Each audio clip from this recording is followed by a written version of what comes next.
उद्धव ठाकरेंचे काही खासदार वेगळा गट स्थापन करणार असल्याची माहिती सूत्रांकडून मिळते आहे।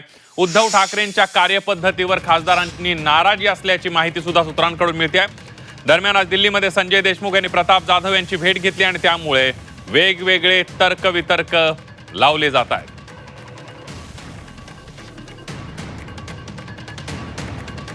आणि याविषयी अधिक माहितीसाठी जाऊया तर थेट आपले प्रतिनिधी कृष्णात पाटील आपल्या सोबत आहेत। कृष्णात, आपण बघतोय की ठाकरेंचे खासदार वेगळा गट तयार करणार असल्याची माहिती सूत्रांकडून मिळते आहे। कोणकोणते खासदार आहेत आणि एकंदरीत नेमकं काय घडतंय शिवसेनेच्या खासदारांच्या गोटामध्ये? कालपासूनच या चर्चा ज्या आहेत त्या होताना पाहायला मिळत आहेत। कारण कालच्या ऑनलाईन जी बैठक उद्धव ठाकरेंनी घेतली त्यामध्ये 5 खासदार ऑनलाईन होते, तर 4 खासदार हे प्रत्यक्ष बैठकीला उपस्थित असलेले पाहायला मिळाले। आणि या बैठकीनंतरच अशा प्रकारच्या चर्चा सुरू झालेल्या की हे जे ऑनलाईन बैठकीला उपस्थित होते ते 5 खासदार हे कदाचित दुसरा गट स्थापन करू शकतात। परंतु या संदर्भात जे खासदार आहेत जे गट स्थापन करू शकतात त्यांच्याशी आम्ही संवाद साधला।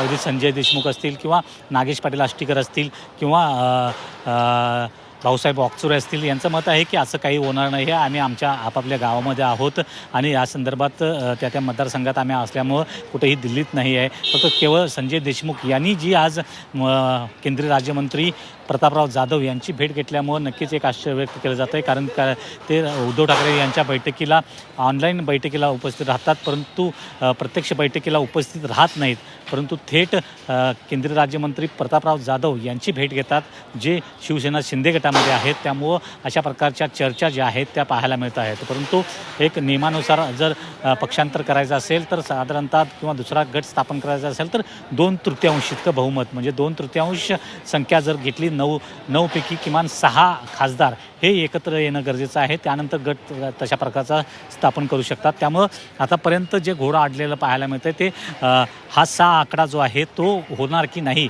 यावरूनच पाहायला मिळतोय।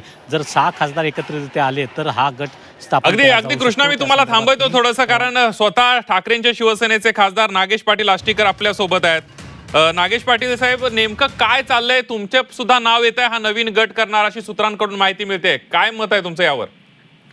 काहीच नाहीये, कोणता गट वगैरे स्थापन होत नाहीये, कुणाची चर्चा कुणासोबत नाहीये। मी माझ्या मुलाचं इलेक्शन चालू आहे नांदेडला, त्यामुळे मी कालच्या बैठकीला हजर राहू शकलो नाही आणि उद्धव साहेबांच्या संपर्कात होतो, ऑनलाईन होतो, त्यांच्यासोबत त्यांना मी बोललो सुद्धा सगळ्यांना आणि नंतर प्रेस सुद्धा घेतली। आज सुद्धा मी माझ्या मतदारसंघामध्ये आणि निवडणुकीमध्ये आहे। अगदी, पण नागेशजी, ठाकरेंच्या तुमच्या पक्षाच्या खासदारांची शिंदेच्या शिवसेनेसोबत बसूट वाढलेली आहे, भेटीगाठी वाढलेली आहे, डिनर डिप्लोमसी होते आणि हे आडाखे बांधले जातात मागच्या काही दिवसांपासून। आता तर गट स्थापन करणार असल्याची चर्चा मागच्या काही दिवसापासून नाहीये ही चर्चा, आम्ही निवडणूक संपल्याच्या नंतर पहिल्या दिवशीपासून चालू आहे। 2 वर्ष कंप्लीट झाले, हे असंच चालू आहे आणि हे असंच आमचं निवडणूक संपेपर्यंत, आमचं हे कार्यकाळ संपेपर्यंत हे चालूच राहणार आहे। अगदी, तुम्ही तुमच्या मुलाच्या निवडणुकीमध्ये होता, प्रचारामध्ये होता, मात्र बाकीचे काही खासदार जे आहेत ते हजर राहिले नव्हते उद्धव ठाकरेंनी बोलवलेल्या बैठकीला, त्यामुळे सुद्धा शंका बळावली आहे। सगळे खासदारांनी उद्धव साहेबांशी चर्चा केली, फोन ऑनलाईन सगळेजण होते। आता त्यांची काय अडचण होती मला माहिती नाही, पण माझी तर जुन्या अडचण होती, स्वतः उद्धव साहेबांनीच माझ्या मुलाला इथं उभं केलेलं आहे, त्यामुळे त्यांना तर माहितीच आहे आणि मी तर रोज इथं मतदारसंघामध्येच आहे। अगदी, नागेश पाटील साहेब, धन्यवाद, तुम्ही झी24शी बोलला त्याबद्दल। आपण बघतोय नागेश पाटील आष्टीकर आपल्या सोबत होते, त्यांनी नकार दिलेला आहे। माझ्या मुलाला उद्धव ठाकरेंनी उमेदवारी दिलेली आहे, विधान परिषदेची तो निवडणूक लढवतोय, त्या प्रचारामध्ये व्यस्त असल्यामुळे मी काल बैठकीला हजर राहू शकलो नाही। मात्र आणि आपल्यासोबत संजय देशमुख सुद्धा जोडलेले गेले आहेत। संजयजी, आपण बघतोय की ठाकरेंचे खासदार वेगळा गट तयार करणार असल्याची माहिती सूत्रांकडून मिळते, तुमचं सुद्धा नाव येतं याच्यात। आता काल आम्ही ऑनलाईन मीटिंग मध्ये उपस्थित होतो, माननीय पक्षप्रमुखाला सर्व गोष्ट माहित आहे। ऑनलाईन आम्ही हजर होतो, ऑनलाईन आम्ही मीटिंग अरेंज केली।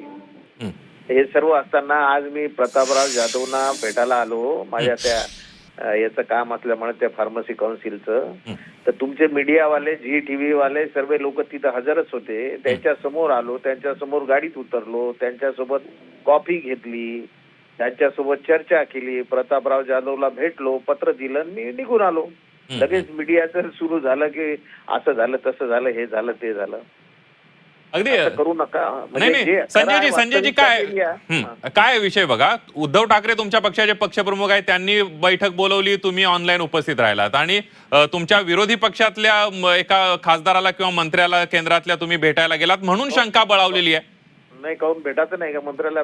नाही नाही असा विषय नाही, चर्चा बळावलेली आहे म्हणतो. अहो, आम्ही आमच्या पक्षप्रमुखाची पहिले परवानगी घेतली, पहिले त्यांना फोन केला आणि त्यांना सांगितलं की असं असं साहेब माझ्या घरी आहे, असं असं आहे, मी येऊच का की ऑनलाईनही राहू उपस्थित? त्यांनी मला स्पष्ट सांगितलं की संजय नाही आला तरी ऑनलाईन मी फोन करेल, तेव्हा ऑनलाईन उपस्थित राहा. अगदी संजयजी, ज्या मग चर्चा येत आहेत, ह्या वेगळा गट स्थापन करणार, उद्धव ठाकरेंच्या कार्यपद्धतीवर नाराज आहेत खासदार, अशा प्रकारे त्या चर्चांवर तुमचं काय म्हणणं आहे? काही नाराजी बिराजी कोणाची नाही आहे, विनाकारण कोणाची बदनामी करू नका आणि कोणाला हे करू नका.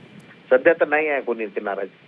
अच्छा, सध्या नाही म्हणजे पुढच्या काळामध्ये होऊ शकते असं म्हणणं आहे तुमचं? तुम्हाला वाटत असेल, आता तसं वाटत असेल तसं लिहा, तसं काय असेल त्याला काय.